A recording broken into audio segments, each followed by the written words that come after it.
Oke, bismillahirrahmanirrahim. Assalamualaikum warahmatullahi wabarakatuh. Selamat sore, sahabat corner semuanya. Kali ini kita ada acara yang baru, yaitu virtual learning terkait podcast, yaitu tips and trick atau knowledge sharing and experience terkait dengan tips and trick lulus CPNS. Nah, kebetulan kita udah kedatangan narasumber yang kalau boleh dibilang ini pejuang CPNS ya, tahun 2019 ya Mbak Tria ya. Iya, betul. Pejuang CPNS di tahun 2019. Lalu saat ini Mbak Tria udah jadi PNS ya Mbak Tria ya? Udah jadi Februari udah kemarin. Jadi PNS ya, tahun kemarin ya, alhamdulillah, di Pemprov DKI Jakarta, khususnya di SKPD atau di Badan Pelayanan Pengadaan Barang Jasa ya. Oke, sahabat corner semuanya, di sini sebelumnya saya sampaikan bahwa acara ini disponsori oleh teman-teman dari Pojok Informasi Aparatur. Jadi kami Pojok Informasi Aparatur merupakan salah satu media pengembangan kompetensi bagi teman-teman aparatur. Jadi ini semacam gerakan-gerakan sosial kecil-kecilan nih, Mbak Tria. Jadi kebetulan saya foundernya, saya pengagasnya.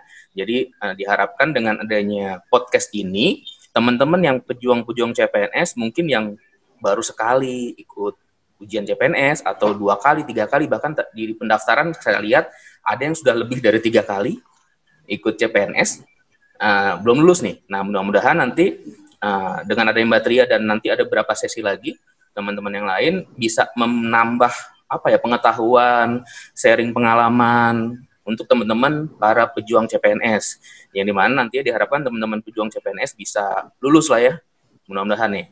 Amin. Jadi amin dapat masukan dari Mbak Tria.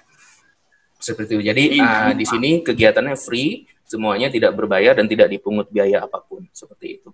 Oke, sebelum lebih lanjut, saya perkenalkan kepada narasumber kita, yaitu nama lengkapnya Tria Karunia SH. Wah, ini Mbak Tria ini lulusan dari UI ya, Fakultas Hukum UI ya Mbak Tria ya? Fakultas Hukum betul. UI. Lalu tahun berapa lulusnya Mbak? 2017 Februari. 2017 ya. Oke, lulus di 2017. Nah, saat ini Mbak Tria merupakan, seperti tadi telah saya sampaikan, merupakan PNS di lingkungan Pemprov DKI Jakarta, khususnya di Badan Pelayanan Pengadaan Barang Jasa. Jabatannya sebagai ini saya baca dulu. Jabatannya sebagai analis hukum ya?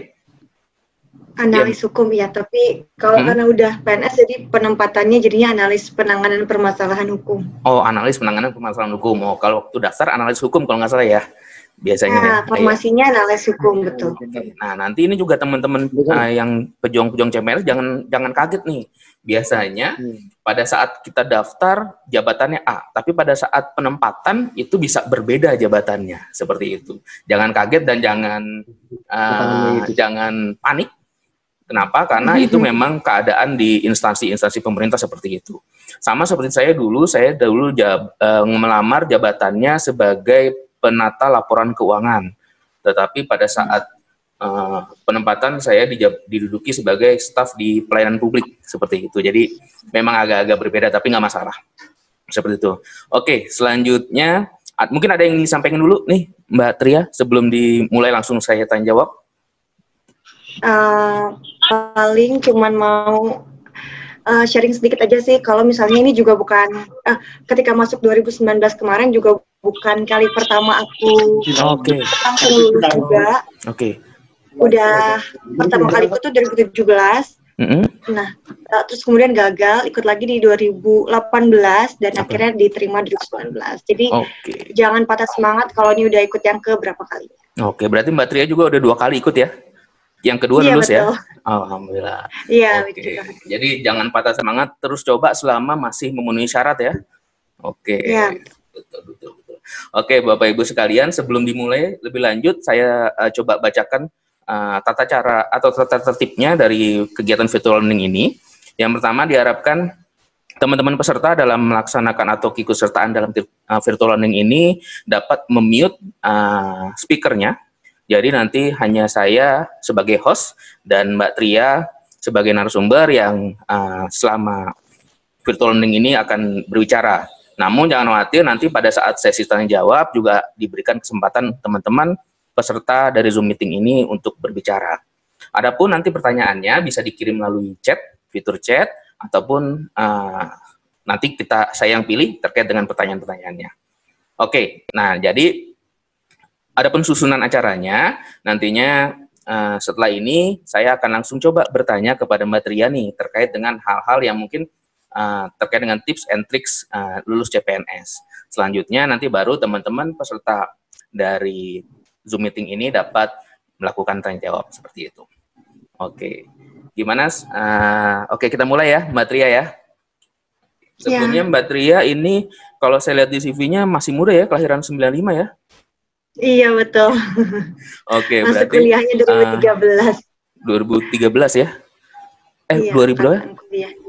13 kalau angkatan kuliah. 2013 angkatan kuliah ya, oke. Oke, sebelumnya sahabat Corner, perkenalkan dulu. Tadi saya udah ngenalin orang, sebelum saya ngenalin diri sendiri. Nama saya Yudi Pradityo. Saat ini saya juga PNS di Pemprov DKI Jakarta. Jabatan saya adalah Widya Iswara, tepatnya Widya Iswara Ahli Muda. Kalau Widya Iswara itu merupakan salah satu jabatan fungsional yang ada di Pemprov DKI Jakarta. Jadi kalau mau naik pangkat, naik jabatan itu bisa 2 tahun sekali kalau fungsional. Tapi kalau struktural itu 4 tahun sekali lah kurang lebih ya. Kalau Mbak Tria berarti ini fungsional ya? Fungsional juga ya sekarang? Enggak. Masih belum ya? Belum ya, kalau untuk hukum belum ada yang fungsional selain mediator sih di DKI. Selain mediator ya, oke, bagus. Oke, selanjutnya langsung saya ini pertanyaan ini Mbak Tria nih. Kira-kira pertanyaan pertama, kenapa tuh mau mau jadi PNS sih? Apa emang dari keluarga PNS? Atau memang cita-cita dari kecil, mau jadi PNS nih? Atau gimana Mbak Tria? Silakan. Kayaknya jarang nggak sih yang dari kecil pengen jadi PNS, kecuali kalau orang tuanya PNS ya. Iya. Kebetulan orang tuaku bukan PNS sih. Oke. Dua-duanya pegawai BUMN. Nah, ya agak tipis-tipis lah ya dari PNS. Tipis-tipis. Samanya mungkin di uang pensiunnya aja. Awalnya tuh aku lulus 2017, terus sampai 2019 aku masih di swasta. Nah, awalnya ya biasalah, mungkin ketika di swasta itu banyak mengeluh tentang performa pemerintah juga, karena dulu kan aku di bidang legal. Lumayan sering juga ke pemerintahan, khususnya PTSP, kalau misalnya mau ngurus license. Betul.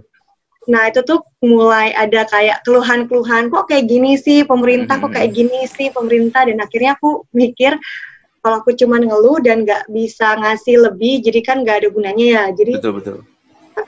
Waktu itu kepikiran ya, daripada cuma ngeluh, aku pengen berkontribusi dengan apa yang aku punya, dengan pengetahuan yang aku punya, walaupun mungkin cuma kecil, tapi seenggaknya bisa berdampak lah. Nah, akhirnya aku memutuskan buat join CPNS yang tadi aku bilang juga, kan bukan kali pertama aku, habis itu aku keterima pertama kalinya itu di tahun 2017. Dan ketika aku bilang sama orang tua yang juga memang kebetulan BUMN juga, dia setuju sih, karena kebetulan kan kalau saat ini juga orang tua udah pensiun. Dan dia bilang kalau misalkan PNS atau BUMN itu adalah keuntungannya adalah uang pensiun. Ya. Itu juga sih. Jadi banyak juga tuh ya. Betul. Salah satu pertimbangan kan ya. Betul. Masa depan katanya cerah katanya ya.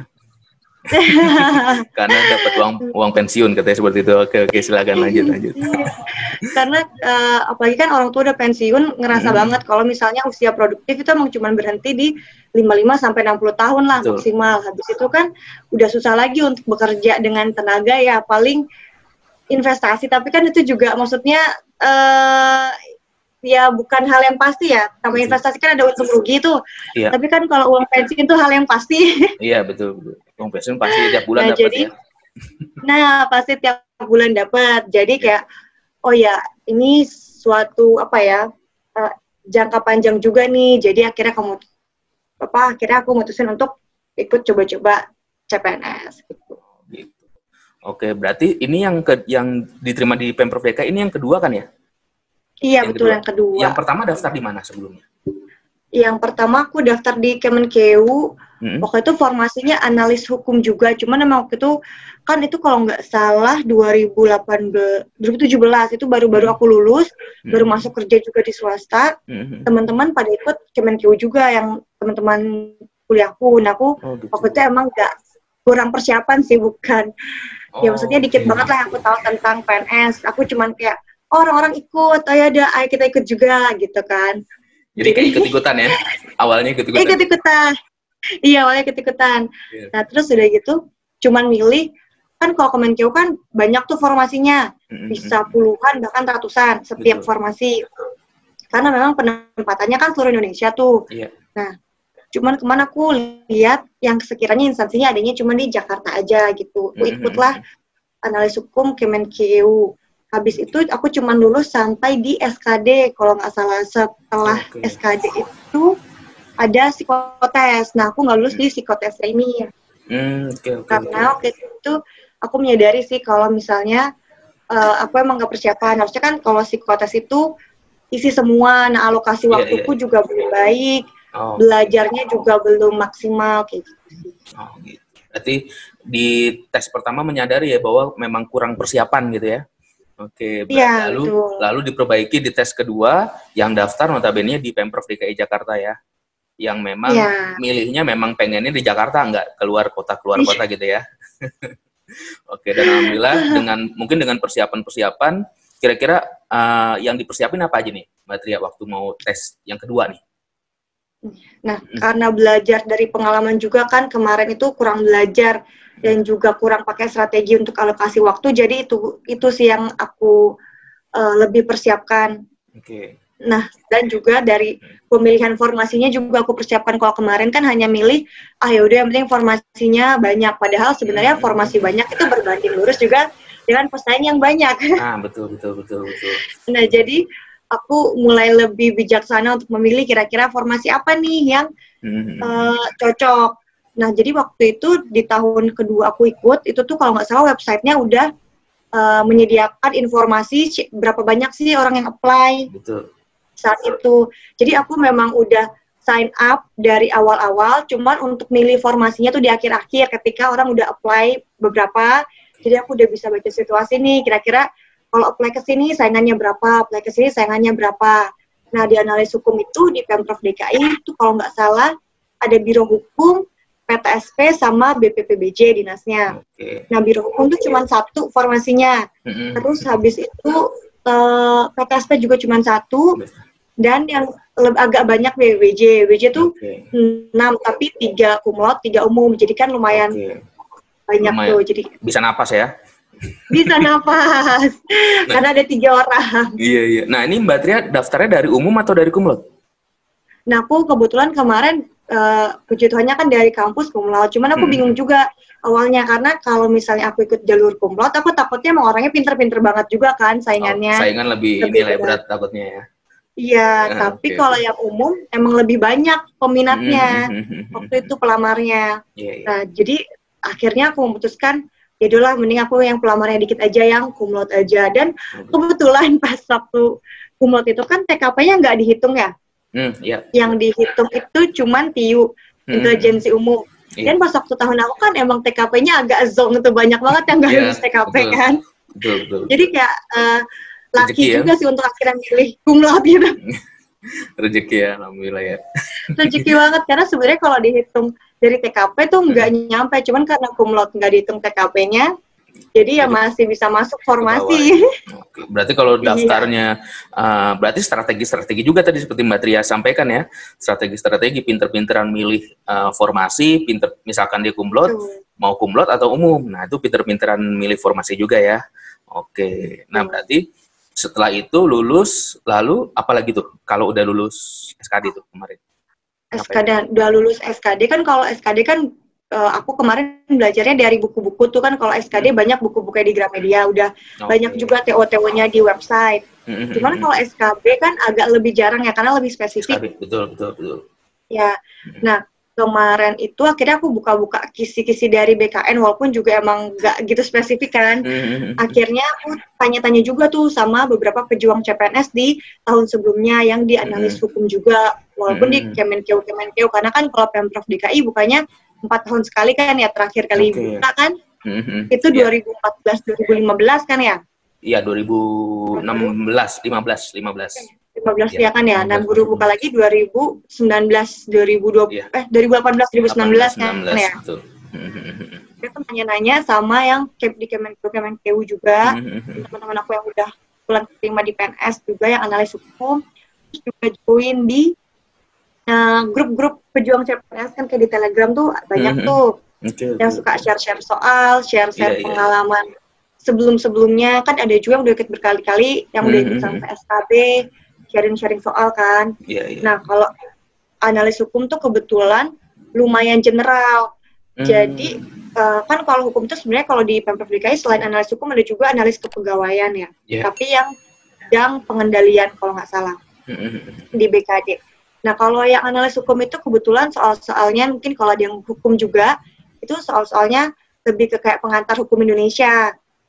Asas-asas pidana, asas perdata, asas hukum internasional, HAN, HTN, pokoknya masih dasar-dasar. Kalau analis kepegawaian, iya, lebih general juga yang pernah kita pelajarin pas waktu kuliah kan, jadi masih nyambung. Sedangkan kalau yang analis kepegawaian itu temen aku, dia benar-benar peraturan tentang kepegawaian, gak ada hukumnya sama sekali, maksudnya hukum yang general ya.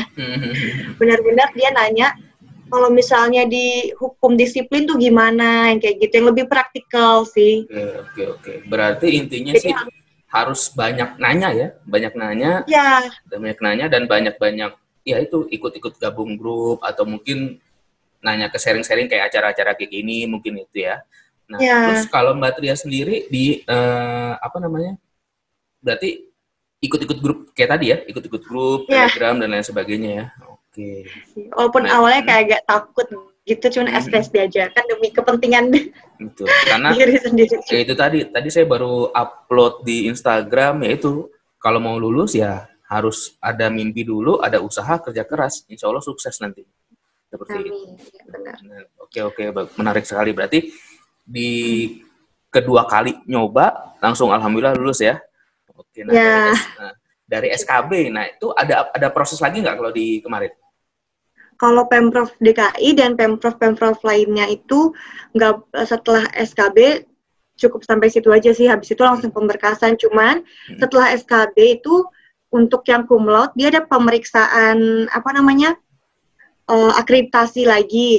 Jadi akreditasi kampus dan juga akreditasi fakultas sesuai tahun lulus itu dicek lagi karena ada syaratnya harus A akreditasinya. Nah, ada yang di formasi aku dia itu padahal kalau secara SKB dia tuh ranking 2. Tapi pada saat tes ya.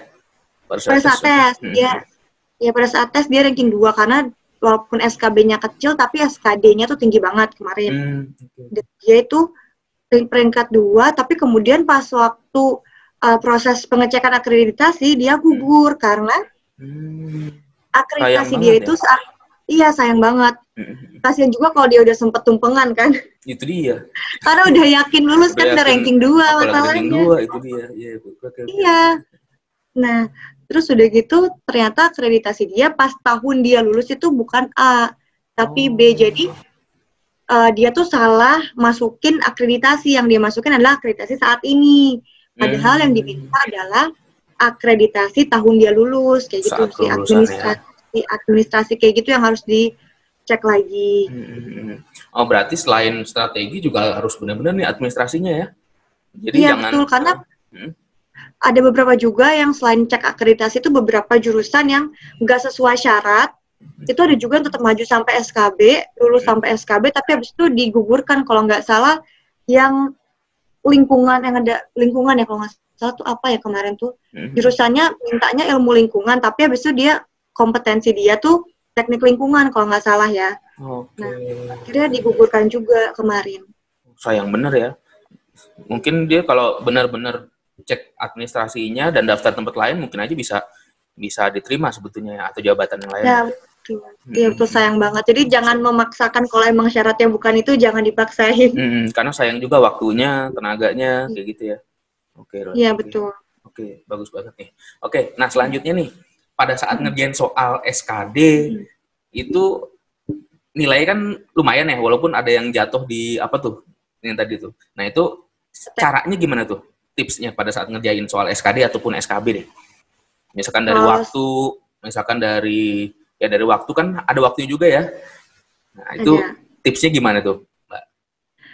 Kalau aku kan waktu itu SKB itu 100 soal tapi 120 menit. Nah, belajar dari kesalahan aku tuh selalu memakai 60 sampai 90 menit pertama untuk jawab dari awal sampai akhir. Nah, sisanya itu aku pakai untuk recheck dan recheck. Jadi jangan juga bacanya kecepatan. Jadi bacanya harus tetap cermat karena kan kadang-kadang suka skip tuh kata-kata tidak. Nah, itu dia. Kata-kata suka kecuali. menjebak. Nah, betul. Suka menjebak atau misalnya kadang kita karena buru-buru salah mencet maksudnya A, ternyata yang kepencet B gitu kan. Nah, jadi jangan buru-buru, jangan panik. Yang paling penting sih dari awal sampai akhir jangan panik. Sebelum memulai mengerjakan, doa dulu lah, tarik nafas dulu biar supaya nggak panik. Itu sih, jadi bacanya bisa cermat, bisa pelan-pelan, dan juga jawabnya bisa pelan-pelan. Nah, jangan juga ke-trigger karena samping kiri kanan kita udah keluar nih. Nah, itu dia kadang yang suka bikin panik tuh. Iya, suka bikin panik, aduh yang samping udah keluar nih, gitu kan. Nah, kalau aku sih belajar, jadi dalam 120 menit itu dimaksimalkan baik-baik. Jadi, ketika 60 sampai 90 menit itu udah selesai ngisi semua, jadi walaupun ada yang ragu, isi aja dulu, kan kita nggak pernah tahu kan, mana tahu itu benar. Nah, sisanya itu dipakai untuk recheck lagi, dan kalau misalnya kita tenang, kita nggak panik, itu kita bisa tuh namanya mengingat-ingat lagi, recall lagi memoris kita, hasil pembelajaran kita kemarin sebenarnya. Selama satu, jangan panik, dan juga kalau misalnya, kan bisa tuh dikasih tuh kertas buram dan pensil. Betul. Kalau yang untuk IPS kan nggak kepake sebenarnya karena kan dari hafalan kan. Betul. Nah, bisa ditulis tuh yang mana yang ragu. Ditandain gitu ya, nomor berapa kali ya? Ya, ditandain nomor berapa. Jadi nanti bisa balik lagi ke soal itu, dibaca lagi pelan-pelan kayak gitu. Jadi bisa itu sih yang paling penting adalah kecermatan dalam membaca dan menjawab. Jangan panik. Maksimalkan waktu yang ada. Aku sih selama percobaan kedua kemarin nggak pernah menyelesaikan kalau belum kurang dari semenit sisanya. Gitu. Jadi biasanya udah tinggal berapa detik lagi baru aku selesai. Dibaca lagi gitu ya. Sayang waktunya. Dibaca lagi. Sayang waktunya, betul. Karena kalau udah sampai SKB nggak lulus kan udah ya. Tamat, maksudnya tamat dalam artian ya udah nggak lulus seperti itu kan. Iya. Jadi sayang banget apalagi kalau nilai SKD-nya gede-gede kan. Betul. Kan SKD kan juga proporsinya cuma 40%. SKB kan 60%. Jadi untuk yang SKD-nya kecil juga jangan patah semangat, bisa dikalahin pesaing-pesaingnya di SKB. Selama emang udah dihitung nih kurangnya berapa, kita bagusin SKB-nya, pasti bisa langsung loncat jadi peringkat yang atas. Karena aku juga kebetulan kemarin SKD-nya juga bukan yang paling bagus. Oke. Berarti walaupun SKD kita belum bagus ya, udah maksudnya bisa ditingkatkan di SKB nanti gitu ya. Oke. Betul. Karena proporsinya berapa? 40-60 ya? Iya, 40-60 kemarin itu pas waktu tahun aku, yang peringkat 1 sama aku beda SKD-nya tuh lumayan 15-20 poin. Oh lumayan, oke. Nah, iya, tapi pas waktu SKB, kekejar tuh. Oke, kekejar berarti nilai SKB-nya bagus banget ini ya Mbak Tri. Ya, karena mungkin lebih serius juga belajarnya, dan gitu kan. Atau mungkin karena SKD yang udah bagus tadi, udah ngerasa di atas angin mungkin juga kali ya? Ya, bisa juga gitu, dia udah ngerasa di atas angin. Udah di atas angin, jadi ya udah deh SKB-nya santai aja deh. Nah, padahal SKB yang cukup penting sebetulnya itu ya. Tuh, 60% soalnya, 60%. Lumayan banget. Oke. Berarti, nah ini teman-teman sekalian jangan sampai menggampangkan kalau misalkan SKD kemarin peringkat 1, 2 atau mungkin bagus lah nilainya. Jangan sampai menggampangkan. Kenapa? Karena berarti SKB, walaupun SKD juga ada perannya 40%, tapi bisa jadi nanti kalah sama teman-teman yang mungkin SKD-nya di bawah, tapi nanti SKB-nya jauh lebih bagus. Seperti itu. Nanti bisa, mungkin kan ada peringkat pasti ya. Nanti ada peringkat ya. ada peringkat. Nah, khawatir nanti kesalip sama teman-teman yang SKB-nya bagus. Nah, begitu juga jangan khawatir bagi teman-teman yang SKD-nya kurang maksimal nanti bisa diperbaiki di SKB. Intinya sih mungkin tetap, maksudnya jangan lengah ya, jangan lengah. Betul. Silakan, ada yang mau tambahin lagi? Kalau di Pemprov DKI itu setelah SKB kan ada pengumuman, kan biasanya kita bisa lihat dari live report kan, dari TV di luar kan masih suka ada tuh kalau kita bareng. Nah, ya kita udah bisa hitung-hitungan tuh dari situ. Nah, biasanya setelah SKB tuh ada juga pengumuman SKB kan, berapa nilainya. Nanti habis itu ada pengumuman lagi selanjutnya sekaligus pemberkasan itu untuk nilai fullnya. Jadi situ bisa kelihatan SKD-nya berapa, perhitungan 40-60%-nya kelihatan jelas. Pengumuman paling akhirnya gitu. Paling akhirnya. Berarti nanti pemberkasan untuk teman-teman yang lulus aja gitu ya langsung ya? Atau langsung teman-teman yang lulus ya? Iya. Di luar yang digugurkan secara administratif itu. Di luar yang digugurkan secara administratif.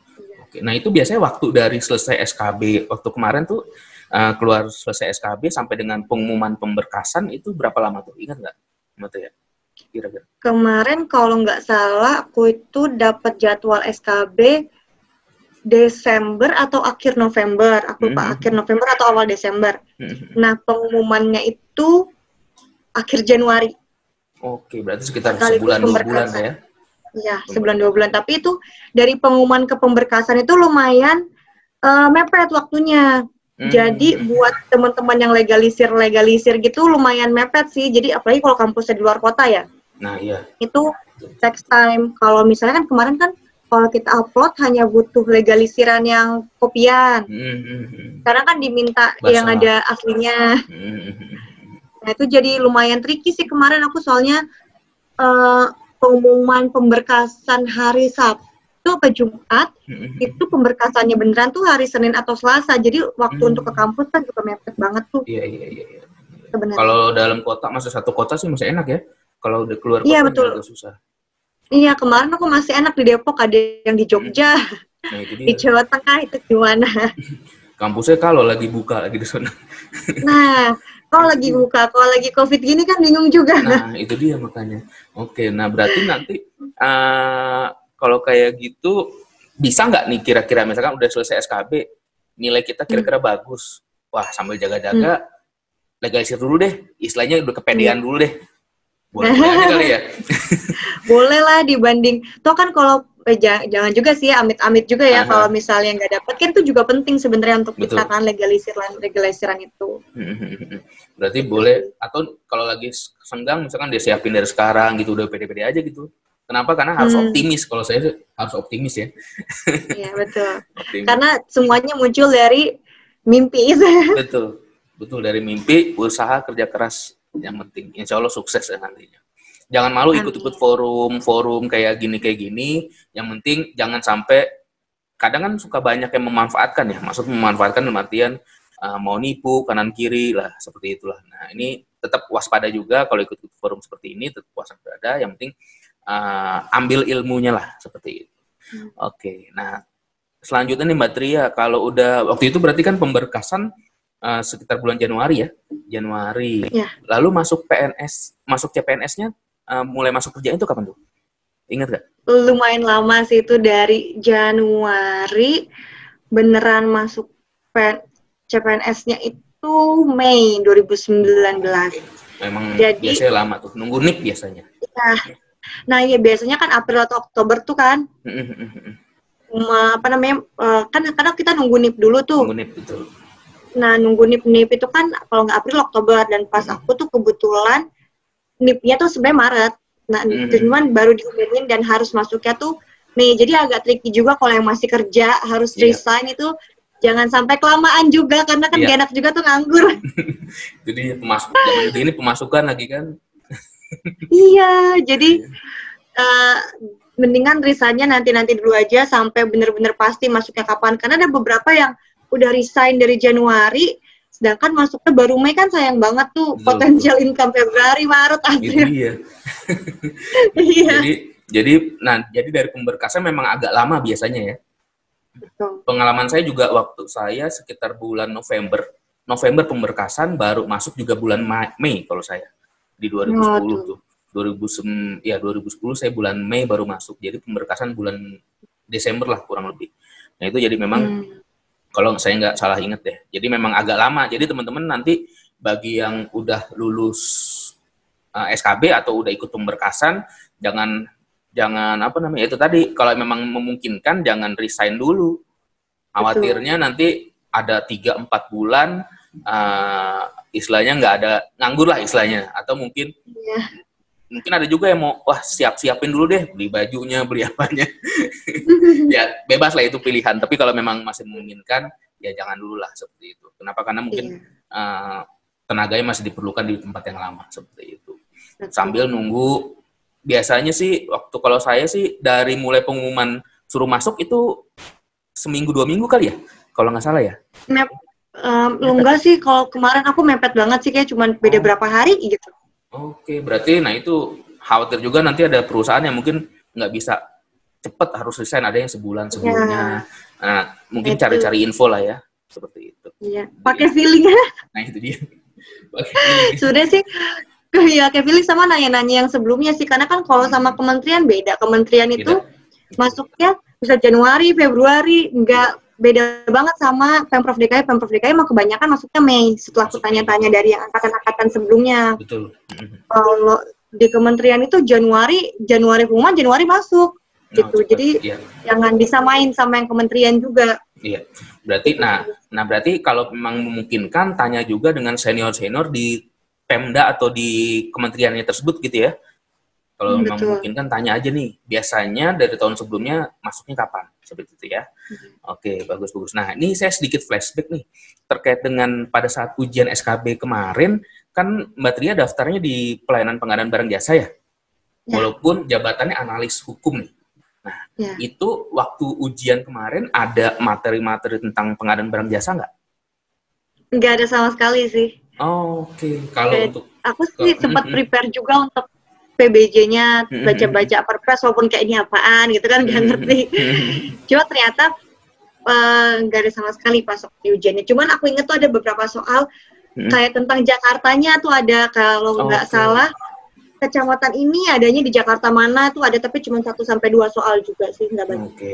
Berarti selain SKB juga harus, maksudnya pengetahuan tentang kementeriannya atau instansi yang dituju ya? Harus tahu juga ya. Oke, nah mungkin berarti kalau kira-kira nih ada teman-teman di sana, di teman-teman sahabat corner semua yang daftarnya terkait dengan, kan ada sekarang PBJ ya, fungsional tuh, pengelola pengadaan barang jasa, ataupun ya macem-macem lah di sekarang. Nggak tahu kalau di Pemprov DKI sekarang buka CPNS-nya ada jabatan apa untuk PBJ? PBJ nggak ada sama sekali. Kemarin sempat ngajuin untuk formasi PBJ, cuman nggak lulus, nggak di-approve sama BKN. Iya. Jadi akhirnya ngambilnya analis-analis yang lain. Gitu. Analis-analis lainnya. Oke. Nah, kalau di Pemprov lain sama di kementerian banyak tuh informasinya yang ngelamarnya di jabatan seperti pengelola pengadaan barang jasa. Nah, kalau kayak gitu nah kan Mbak Tria nih sekarang udah kurang lebih setahun ya jadi CPNS-PNS ya. Kurang lebih setahun setengah lah ya. Nah, kira-kira kalau misalkan teman-teman tadi ikut ujian dengan tes daftar CPNS-nya di jabatan pengelola pengadaan barang jasa, itu yang kira-kira soalnya tuh tentang barang jasa atau tentang apa tuh kira-kira aja? Biasanya sih kalau misalnya formasinya PBJ, harusnya tentang PBJ juga. Jadi mungkin pelajarannya buka-buka aja dari Perpres 16 2018, walaupun emang panjang. Dan emang kebetulan sih belum per KLKPP-nya ya? Belum per KLKPP-nya, tapi kayaknya kalau untuk CPNS Perpresnya dulu aja kuasain. Ya, karena kan sebenarnya Perpresnya itu pun udah kaya banget kan, maksudnya udah mulai ngatur flow dari awal sampai akhir, bahkan sampai satu setengah tahun pun saya kemarin ikut TikTok untuk fasilitator PBJ pun kayak ini ada juga yang masih belum nggak dimengerti gitu. Kayaknya tadi pernah ikut bareng sama saya deh, fasilitator PBJ deh. Iya. Iya betul. Tahun kemarin ikut ya kalau nggak salah. Iya benar. Iya, makanya sekarang lagi mau ujian terakhir, ujian micro teaching ya. Iya. Teman saya udah ada lulus 1 orang fasilitator PBJ ya dari BPSDM. Oh. Oke. Nah, berarti memang kalau saran Tria dari misalkan teman-teman yang dari atau yang daftarnya PBJ atau pengelola barang jasa itu memang mau nggak mau harus pelajari Perpresnya ya sebetulnya ya. Betul, pelajarin Perpresnya. Perpresnya minimal Perpres 16 2018. Nah, kebetulan banyak juga TO-TO-nya tuh.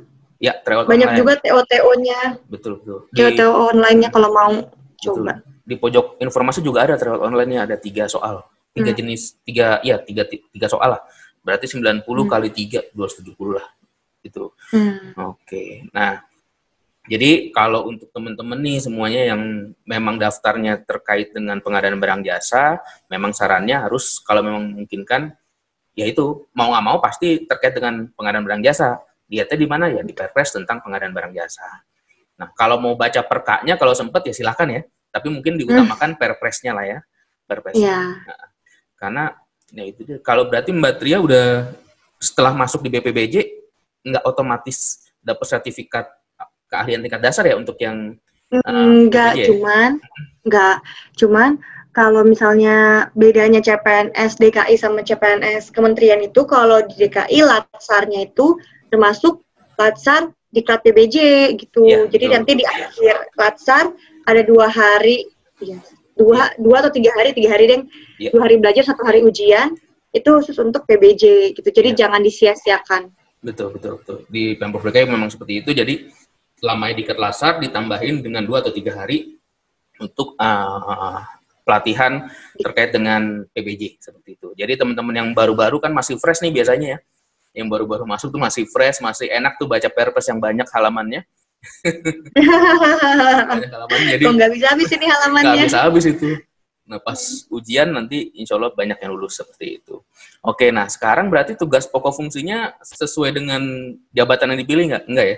Atau gimana nih Mbak Tri? Nah sebenarnya awalnya banget diterima, kan kita masuk tanggal 2 Mei tuh. Tanggal 2 Mei sama saya dulu 2 Mei itu. 2 Mei ya? 1 Mei soal libur. Iya. Pas upacara kan dulu. Nah, 2 Mei, 1 Mei.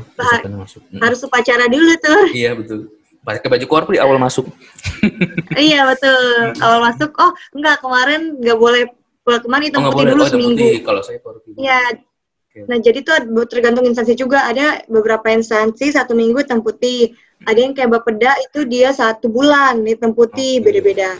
Nah, berarti juga teman-teman sahabat corner juga hati-hati nih. Misalkan udah diterima CPNS, udah diterima jadi CPNS, harus tahu dulu ya pakai baju apa.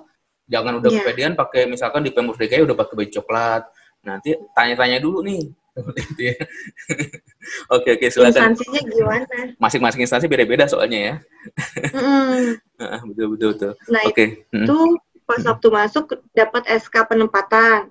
Nah, SK penempatan pertama itu saya kan yang analis hukum itu ada di BPBJ itu 6 orang analis hukum, 1 orang analis sistem informasi. Nah, dari bertujuh itu pecah semua, nggak semuanya di bidang hukum, walaupun di BPBJ ada bidang hukum. Saya tuh masuknya ke subak umum pertamanya. Awalnya tuh subak umum.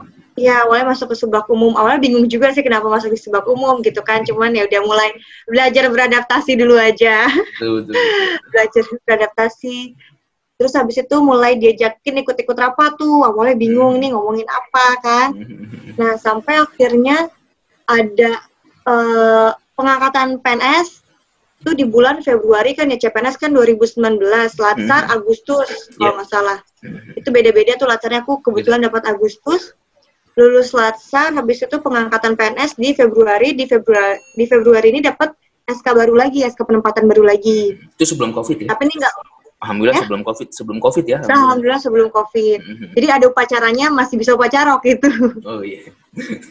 Nah, pembagian SK-nya masih upacara. Nah, itu ada SK penempatan baru lagi setelah kemarin di subak umum, akhirnya dipindahin ke penanganan permasalahan hukum ini. Gitu. Kalau di BPBJ kan bidang hukum tuh kebagi 3 tuh subitnya. Jadi di bawah, mungkin buat teman-teman yang baru, itu kan ada di atas kepala dinas, kepala badan tuh ada bagian kepala bagian, kepala bidang, ada juga kepala subak, kepala subit. Nah, aku di bawah kabit hukum itu ada 3, subit advokasi, subit peraturan, dan Subdit Penanganan Permasalahan Hukum. Nah, kita nggak bisa milih sih sayangnya, walaupun analis hukum ya, bagaimana ditempatin aja tuh, sesuai dengan formasi yang kosong saat itu. Karena memang kan untuk PNS kan bersedia ditempatkan di mana saja gitu kan. Iya, itu betul. Ada pernyataan itu juga sih, bersedia ditempatkan di mana aja. Kebetulan saya tetap di Badan, ada yang dipindah ke unit-unit di Jakarta Utara, unit di Jakarta Barat, teman-teman banyak juga yang jauh dari rumahnya, jadi ya bersedia ditempatkan di mana aja sih, walaupun hanya seputaran Jakarta. Iya. Mungkin ada juga di Pulau Seribu. Oh iya, paling jauh Pulau Seribu kalau di Pemprov DKI ya. Paling jauh Pulau Seribu, ya, Jakarta Utara Pulau Seribu. Gitu. Baru kemudian ditempatkan di penanganan permasalahan hukum. Kalau sekarang sih tupoksinya, kalau penanganan permasalahan hukum itu mendampingi Pokja. Mungkin kalau udah baca Perpres 16 sudah familiar dengan istilah Pokja dan juga Sanggah. Jadi kalau tupoksi penanganan permasalahan hukum membantu Pokja yang menerima Sanggah. Terus habis itu mendampingi Pokja atau PPK kalau misalnya dapat panggilan dari APH, baik panggilan dari polisi, baik panggilan juga dari pengadilan. Jadi cukup sering juga untuk berkoordinasi dengan APH. Jadi selain walaupun sebenarnya pemain utamanya Biro Hukum, cuman kita dari BPPBJ membantu dari sisi dokumen dan juga teori-teori PBJ-nya mungkin ya, yang Biro Hukum bagian hukumnya banget. Gitu. Walaupun sebenarnya di luar banyak juga pekerjaan di luar tupoksi. Ini jangan kaget juga. Kalau dapat disposisi atau arahan atasan di luar tupoksi. Apalagi pas masa-masa COVID kemarin itu banyak juga pegawai-pegawai PBJ yang diminta untuk pendampingan ke dinas-dinas yang mau pengadaan dalam keadaan darurat. Kan kalau COVID kan pengadaannya tata caranya beda darurat tuh. Ya, jadi dan banyak juga dinas yang belum pernah melakukan hal ini kan. Iya, betul. Jujur ini juga mungkin yang pertama bagi DKI karena kan Perpresnya aja baru 2018. Iya. 2020 ada kejadiannya. Jadi ini baru pertama kali ini dipakai pengadaan dalam keadaan darurat, sama-sama belajar juga jadinya. Mudah-mudahan ke depan nggak pernah dipakai lagi ya. Iya, amin. Benar-benar. Jadi, nah itu teman-teman sahabat Konon berarti jangan sampai kalau ditempatin ya udah ikutin dulu aja nih sementara bertempatin di mana. Kenapa? Karena pasti pimpinan tahu yang sesuai atau yang dibutuhkan, teman-teman itu dibutuhkan di mana. Seperti itu ya. Oke, selanjutnya mungkin di sini ada teman-teman yang mau bertanya, silakan. Kalau mau bertanya silakan dapat Mbak Tria, kita tanya ke teman-teman dulu ya, peserta yang lain ya.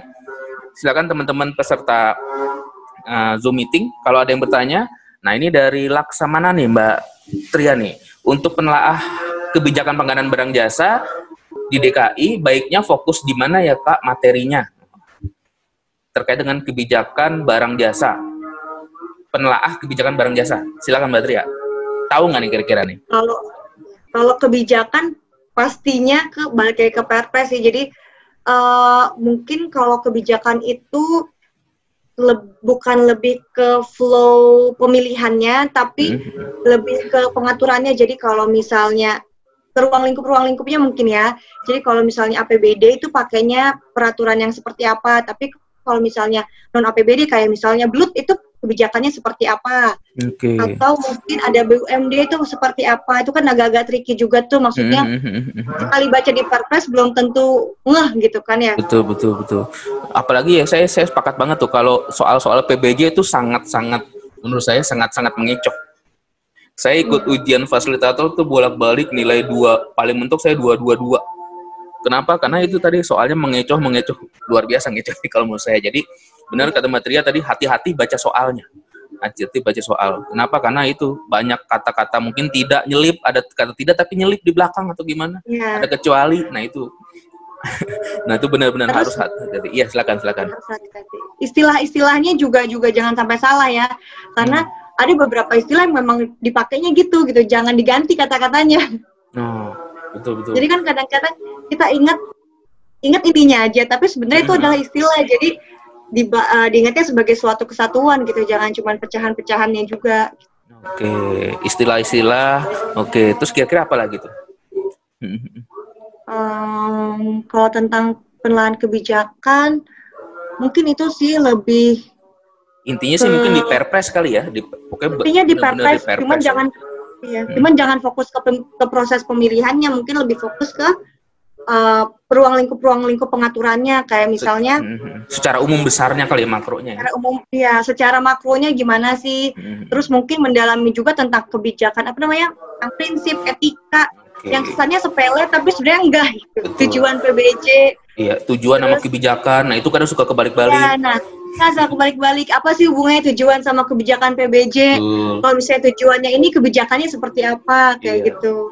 Atau disebutin ada kalimat itu tujuan atau kebijakan, padahal kalimatnya beda. Nah itu benar-benar itu kalimatnya beda. Ada yang mendorong, ada yang meningkatkan. Nah kayak gitu-gitu. Nah itu kan betul. Diingatnya sebagai suatu kesatuan, gak boleh diingat intinya aja. Iya betul, harus komplit ya.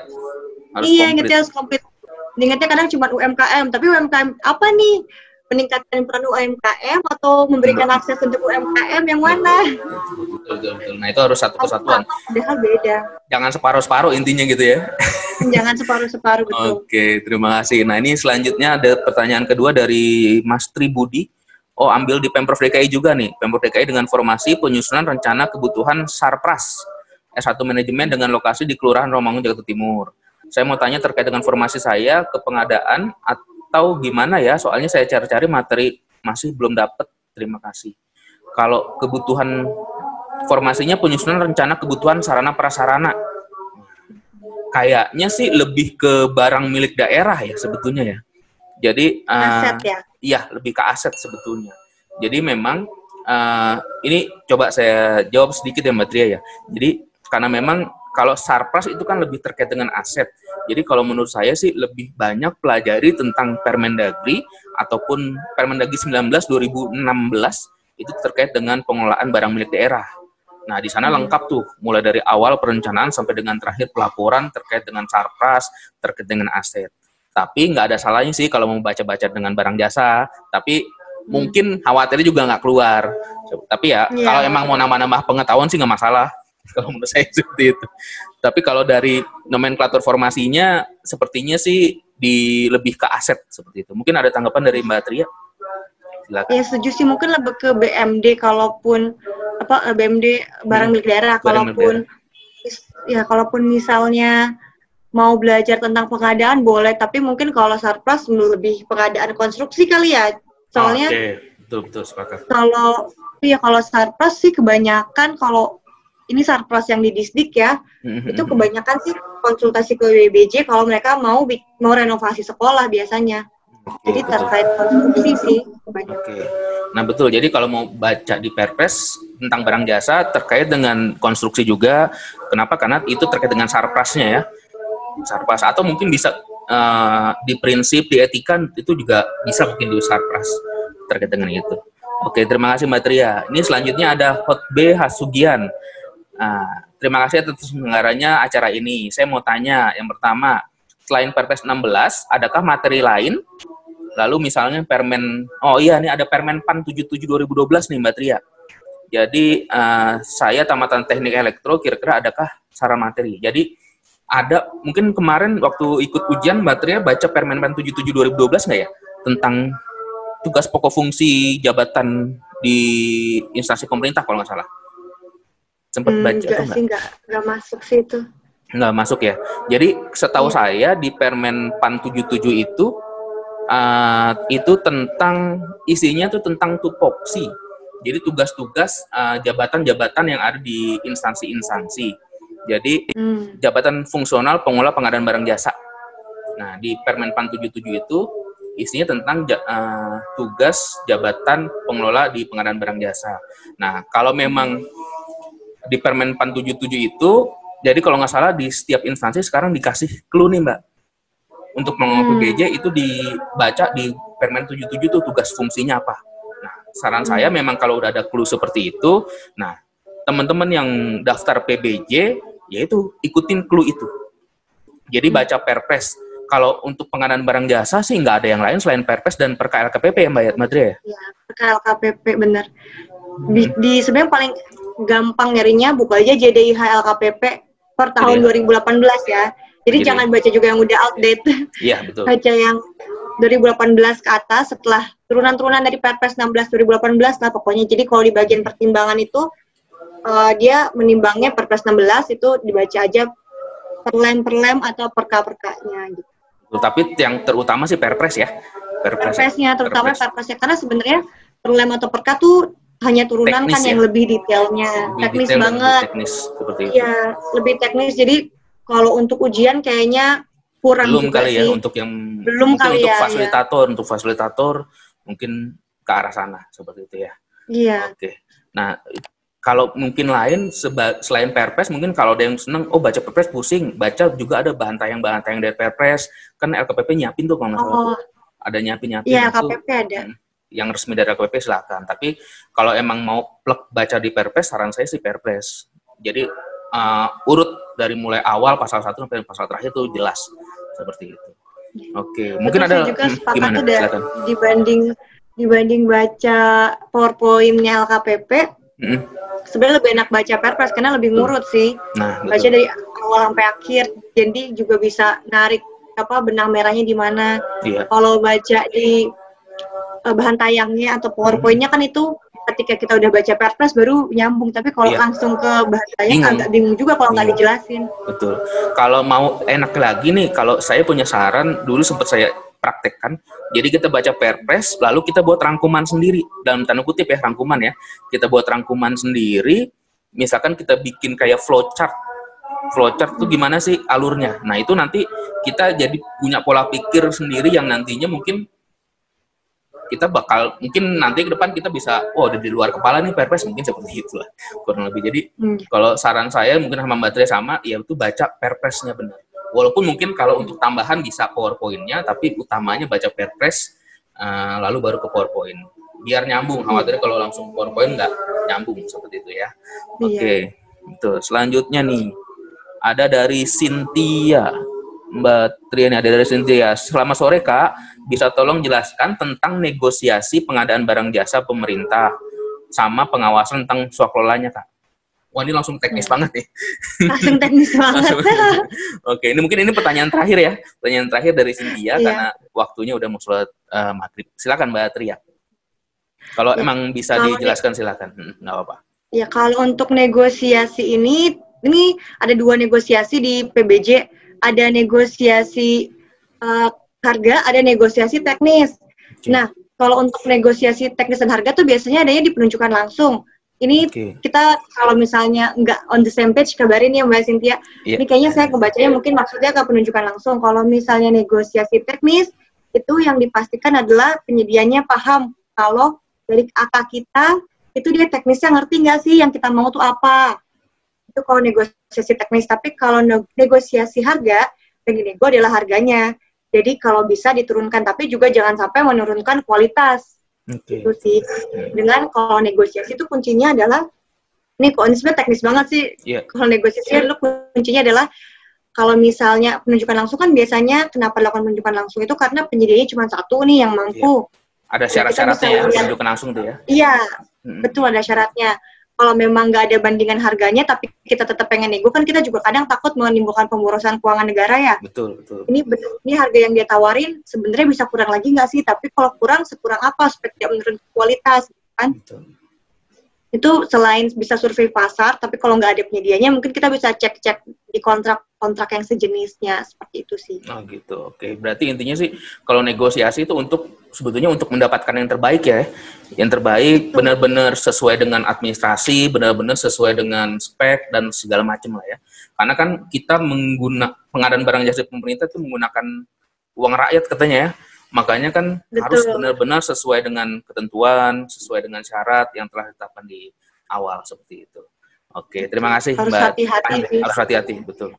Terima kasih Mbak Tria. Nah, ini selanjutnya Mas Hotbi juga minta PowerPoint, boleh di-share. Nah, ini kalau PowerPoint sama peraturan-peraturan tentang barang jasa, baik itu Perpres ataupun Perka LKPP, kalau pusing-pusing bisa cari di LKPP, atau kalau mau mudah, di website kami di pojok informasi aparatur, insya Allah di sana udah komplit mulai dari PowerPoint, mulai dari Perpres, mulai dari Perka LKPP sampai dengan terakhir resume, rangkuman ada. Alhamdulillah di pojok informasi aparatur.com, silahkan dibuka aja di sana.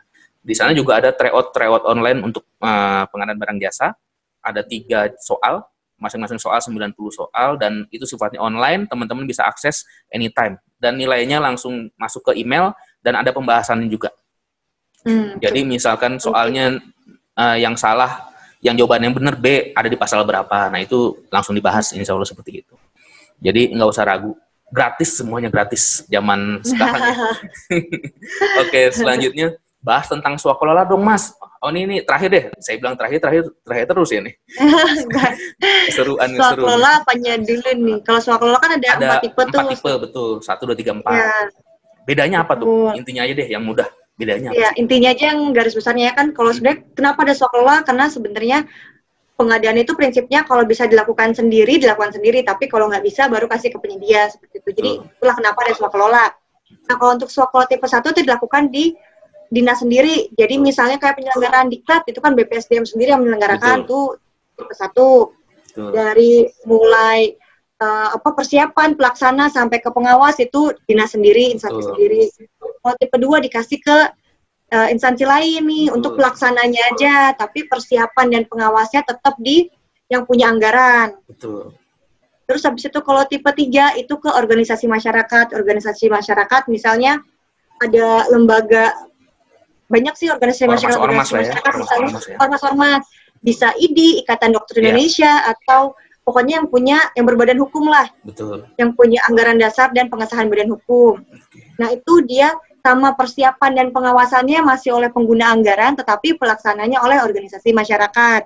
Nah, untuk yang tipe 4, itu dari awal sampai akhir, persiapan sampai dengan pengawas, pelaksana dan pengawas itu semuanya dari kelompok masyarakat. Misalnya dari RT RW, dia nggak punya anggaran dasar, tapi dia punya kelompok-kelompok masyarakat. Itu biasanya kenapa ada itu, untuk memberdayakan masyarakat sekitar, apalagi untuk kegiatan sederhana, kayak misalnya hanya untuk renovasi balai di suatu kampung yang maksudnya bisa dikerjakan sendiri sama si penyedianya itu, swakelolanya itu, atau si pokmasnya itu. Si pokmasnya itu. Betul. Jadi memang kalau swakelola tuh tipe 4 nih baru ada di Perpres 16 ya. Tipe 4 baru ada di Perpres 16, di Perpres sebelumnya itu belum ada. Jadi memang swakelola, saya tambahin sedikit Mbak Tria, kalau swakelola memang ada 4 tipe 1, 2, 3, dan 4. Kalau saya mudahnya tipe 1 itu kita yang menyelenggarain. Mulai dari persiapan, pelaksanaan sampai pengawasan itu kita. Kita itu siapa? Bisa kementerian, bisa lembaga, bisa pemerintah daerah atau instansi pemerintah seperti itu. Lalu kalau tipe 2 tadi seperti tadi Mbak Tria sampaikan, mulai persiapan dan pengawasan itu kita yang melaksanakan, tapi pelaksanaannya oleh instansi lain. Ya, instansi lain tapi masih kementerian, lembaga atau perangkat daerah. Contohnya misalkan kita ngadain penelitian nih. Kita mengundang misalkan Universitas Indonesia yang termasuk misalkan dari instansi pemerintah juga nih. Dia kan BHMN ya kalau nggak salah sekarang ya. Iya, BHMN. Nah itu bisa masuk ke tipe 2 kalau nggak salah ya. Kalau untuk penelitian atau dia masuk ke tipe 3. Sebenarnya dia masuk ke tipe 3 sih, yang benar-benar PTN yang PTN bisa ya? Swakelola ya. Benar-benar PTN. Berarti kalau misalkan kita kerja sama LKPP nih, Pemprov DKI. Nah, itu masuk ke tipe 2. Berarti kalau tipe 3 misalkan dia ormas dengan IDI atau dengan ormas lainnya. Jadi bedanya tipe 2 sama tipe 3 cuman pelaksananya aja ya. Mudahnya. Kalau tipe 2 itu instansi, masih instansi pemerintah, tapi kalau tipe 3 itu ormas. Nah, yang menarik di tipe 4, mulai dari persiapan, pelaksanaan sampai pengawasan, itu tugas yang melaksanakan adalah Pokmas atau kelompok masyarakat. Kadang memang hati-hati banyak yang suka ketuker nih antara Pokmas sama ormas. Bedanya apa tuh? Bedanya apa tuh Mbak Tria antara ormas sama Pokmas kira-kira? Kalau ormas yang jelas dia punya anggaran dasar dan pengesahan sebagai badan hukum. Kalau ormas itu adalah kuncinya dia badan hukum aja. Kalau Pokmas dia nggak perlu badan hukum, dia bisa kelompok-kelompok masyarakat aja yang penting. Tapi tetap ada yang mengesahkan kalau dia sebagai Pokmas gitu ya? Ada, tapi dari kecamatan. Bukan tingkat kementerian gitu sih. Betul. Dari setempat lah ya? Iya, dari pihak setempat sih. Oke, terima kasih banyak nih Mbak Tria nih, luar biasa. Nah ini kebetulan sudah azan maghrib berkumandang nih. Jadi sekali lagi saya ucapkan terima kasih nih kepada Mbak Tria dan sahabat Corner semuanya yang sudah menyempatkan diri untuk hadir di podcast kita yang pertama, yang santuy bareng nih pertama. Jadi sebetulnya udah ada beberapa podcast, tapi yang untuk berbarengan Zoom ini baru yang pertama di sini. Alhamdulillah, sekali lagi saya ucapkan terima kasih banyak nih Mbak Tria atas kesempatan untuk jadi narasumber. Mudah-mudahan bisa berkunjung lagi di Pojok Informasi Aparatur lain waktu ya. Mudah-mudahan. Amin. Dengan mungkin materi-materi yang berbeda lah, seperti itu. Oke, untuk teman-teman yang lain mungkin kalau mau foto bareng silakan ditampilkan wajah-wajah ganteng dan tampannya. kalau mau, kalau enggak apa-apa, nanti ini buat dokumentasi saja. Jadi oke, sekarang kita foto bareng dulu ya. Oke, 1, 2, 3. Oke, terima kasih sekali lagi Bapak Ibu peserta sekalian. Terima kasih khususnya kepada Mbak Tria yang telah menyampaikan diri menjadi narasumber di Pojok Informasi Aparatur. Nah, bagi teman-teman sekalian yang sekali lagi ingin coba terkait dengan soal-soal barang jasa, silakan bisa berkunjung di website kami di Pojok Informasi Aparatur ataupun di YouTube kami. Sudah banyak tips and trik terkait dengan pengadaan barang jasa di sana, ataupun video-video materi tentang micro learning terkait dengan pengadaan barang jasa. Mudah-mudahan bisa bermanfaat. Pak Yudi. Iya Pak Hotbe. Bisa tanya satu soal aja Pak. Sudah mau ditutup Pak Hotbase, mohon maaf nanti via di channel YouTube ya. Oh ya, nanti untuk yang lain nanti bisa nextnya hari Jumat, mudah-mudahan ada lagi acara ini terkait dengan barang milik daerah seperti itu, dan data dan informasi seperti itu. Jadi ada narasumber dari data dan informasi dan barang milik daerah.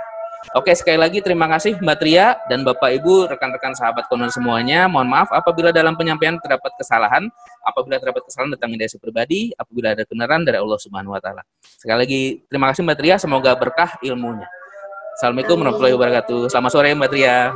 Terima kasih. Selamat sore juga. Mohon maaf apabila ada kesalahan. Oke, terima kasih ya Mbak Tria ya.